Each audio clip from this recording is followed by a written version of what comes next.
السلام علیکم ناظرین، میں امید کرتا ہوں آپ سب خیریت سے ہوں گے۔ آج میں آپ کو بہی دانہ کے بارے میں بتانے جا رہا ہوں۔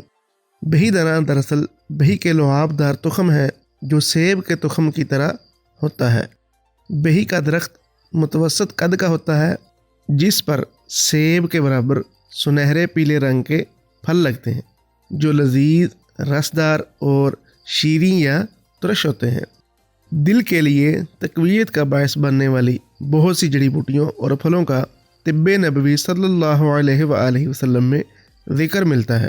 بہی بھی ایسا پھل ہے جو آڑو اور سیب سے مشابہ ہے اور اس کا احادیث میں کافی دفعہ ذکر موجود ہے۔ ہندی دیومالا کے مطابق یہ نایاب پھل زرخیزی، وسعت رزق کی علامت ہے۔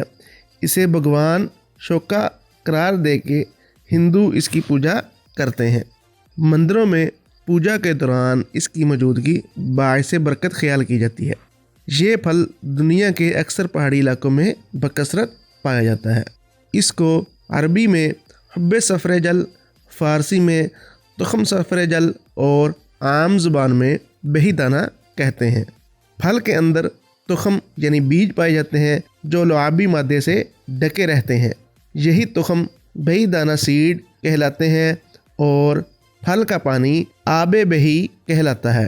اس کا درخت ایران، افغانستان، ترکی، پاکستان اور ہندوستان کشمیر میں پایا جاتا ہے۔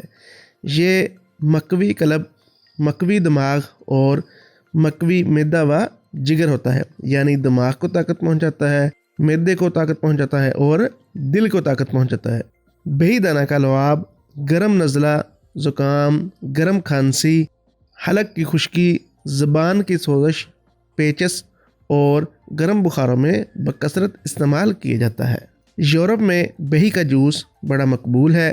بہی جوس، بہی اسکواش اور مربع کے نام سے بکنے والا یہ مشروب پیاس کی شدت کم کرنے والا قرار دیا گیا ہے۔ اس کا چھلکا، پھل اور بیج سب ادویات بنانے میں استعمال ہوتے ہیں۔